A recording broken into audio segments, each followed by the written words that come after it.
মূলত আমরা তিনটি ভাগে ভাগ করেছি। প্রথমে আমাদের সম্মানিত আহ্বায়ক মহোদয়, উনি খুব অল্প কথায় শুভেচ্ছা বক্তব্য দেবেন। এরপরে সংবাদ সম্মেলনের লিখিত বক্তব্য পাঠ এবং সবশেষে আমাদের সম্মানিত সাংবাদিক ভাইদের যদি কোনো প্রশ্ন থাকে আমরা সেই প্রশ্ন উত্তর পর্বে যাব। তো প্রথমেই আমি আমাদের খুলনা বেতার শিল্পী সারথীর সম্মানিত আহ্বায়ক জনাব জাহিরুল ইসলাম জাকিকে খুব অল্প কথায় শুভেচ্ছা বক্তব্য দেওয়ার জন্য বিনীত আহ্বান জানাচ্ছি। জনাব জাহিরুল ইসলাম জাকি। আসসালামু আলাইকুম। আজকে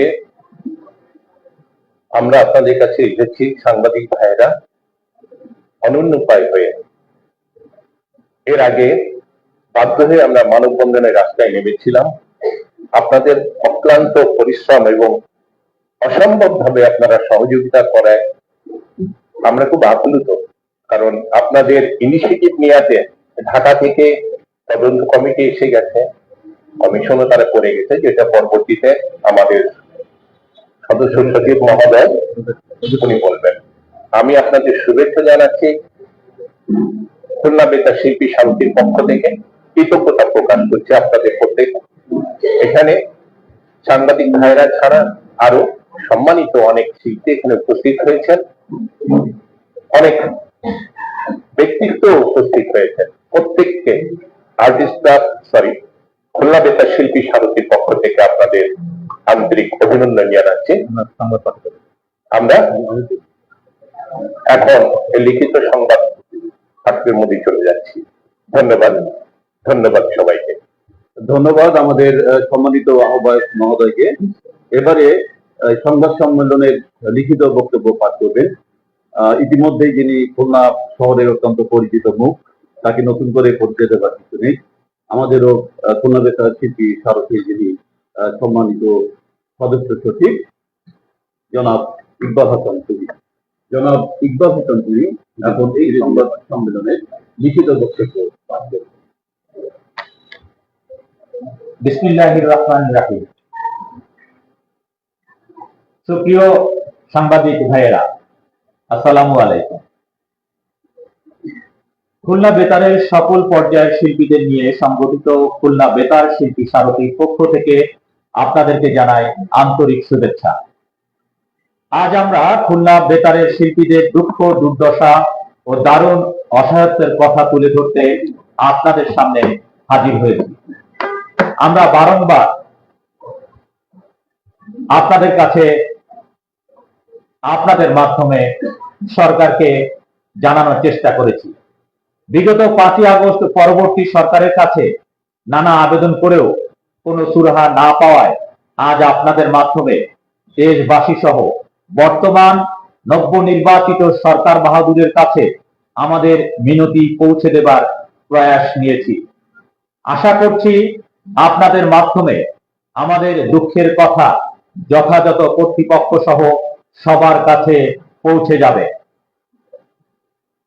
সুপ্রিয় সাংবাদিক বন্ধুরা, আপনাদের নিশ্চয়ই মনে আছে বিগত 2024 সালের 5 আগস্টে খুলনা বেতারকে ভস্মীভূত করে ধ্বংস করা হয়েছিল।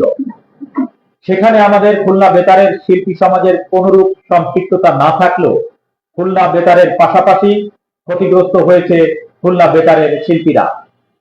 ফলে ভস্মীভূত ও ক্ষতিগ্রস্ত খুলনা বেতারের পূর্বের ন্যায় অনুষ্ঠানমালা সম্প্রচার না থাকায় খুলনা বেতারের 2300 এর অধিক শিল্পী কলা কৌশলী তাদের নিজস্ব শিল্পী সত্তা হারাতে বসেছে এবং যে সকল শিল্পীর একমাত্র উপার্জনের স্থল খুলনা বেতার, তারা অনুষ্ঠান না করতে পারার কারণে বেকার হয়ে মানবেতর জীবনযাপন করছেন।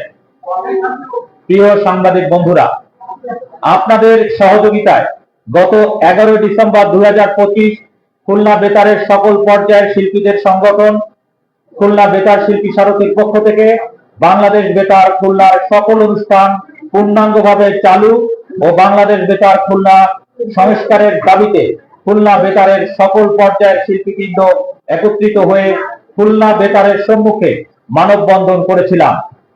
সেখানে আপনাদের সকলের অংশগ্রহণ ও স্বতঃস্ফূর্ত সমর্থন পেয়েছিলাম। 2024 সালের 5 আগস্টে খুলনা বেতার ক্ষতিগ্রস্ত হওয়ার পর অদ্যাবধি সেই অবস্থায় পড়ে রয়েছে। সকল অনুষ্ঠান কার্যক্রম বাধাগ্রস্ত হচ্ছে। নামমাত্র স্টুডিও দিয়ে একটি পূর্ণাঙ্গ বেতারকে পরীক্ষামূলক বেতার কেন্দ্র হিসেবে চালানোর প্রতিবাদে খুলনার বেতার শিল্পীরা ক্ষুব্ধ হয়ে উঠেছিল। অত্যন্ত পরিতাপের বিষয় যে খুলনা বেতার কেন্দ্র ভস্মীভূত হবার পর এটিকে পরীক্ষামূলক সম্প্রচার কেন্দ্র বলে প্রচার করে অনুষ্ঠানমালাকে সংকুচিত করে বাজেট বরাদ্দ না দেবার অপচেষ্টা চালিয়ে যাওয়া হচ্ছে। আমরা খুলনা বেতার শিল্পীবৃন্দ এই অপচেষ্টার তীব্র প্রতিবাদ করছি। বাস্তবতা হলো যে খুলনা বেতার কেন্দ্র এখনো বাংলাদেশের অন্যান্য বেতার কেন্দ্রের মতো সম পরিমাণ লোকবল বিদ্যমান। এখানে পরিচালক সহ 2 জন আঞ্চলিক পরিচালক, 3 জন উপ আঞ্চলিক পরিচালক, 2 জন সহকারী পরিচালক এবং পূর্বের ন্যায় সকল অফিস স্টাফ নিয়মিত কাজ করে সরকারি বেতন ভাতা গ্রহণ করছেন। আমাদের খুলনা বেতার শিল্পীদের প্রশ্ন হলো, খুলনা বেতার কেন্দ্র যদি সম্পূর্ণ অচল হয়েই থাকে, যা থেকে শুধু পরীক্ষামূলক সম্প্রচারই করা যাবে, তাহলে সরকারি এত লোকবল এখানের প্রয়োজনীয়তা আছে কি?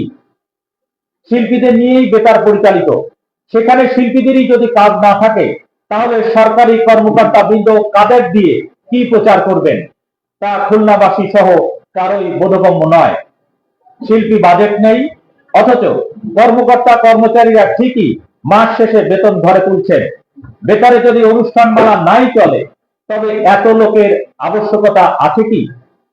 কারো প্রতি বিদ্বেষ পোষণ নিয়ে আমাদের কথা নয়।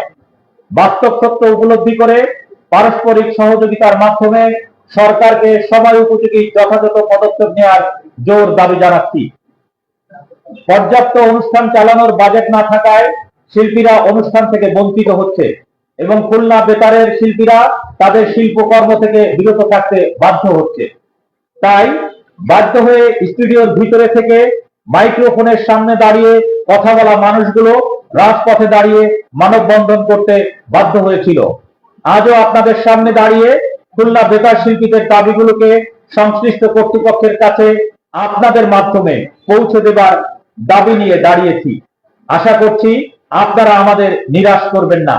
আপনাদের প্রিন্ট ও ইলেকট্রনিক মিডিয়ার প্রচারের মাধ্যমে খুলনা বেতার ও বেতার শিল্পীদের দুরবস্থার কথা তুলে ধরে সমাধানে সার্বিক সহযোগিতা করবেন। গত 11 ডিসেম্বর 2025 মানববন্ধনের পর প্রধান উপদেষ্টা সহ সংশ্লিষ্ট সকল দপ্তরে এ সংক্রান্ত স্মারকলিপি প্রদান করেছিলাম।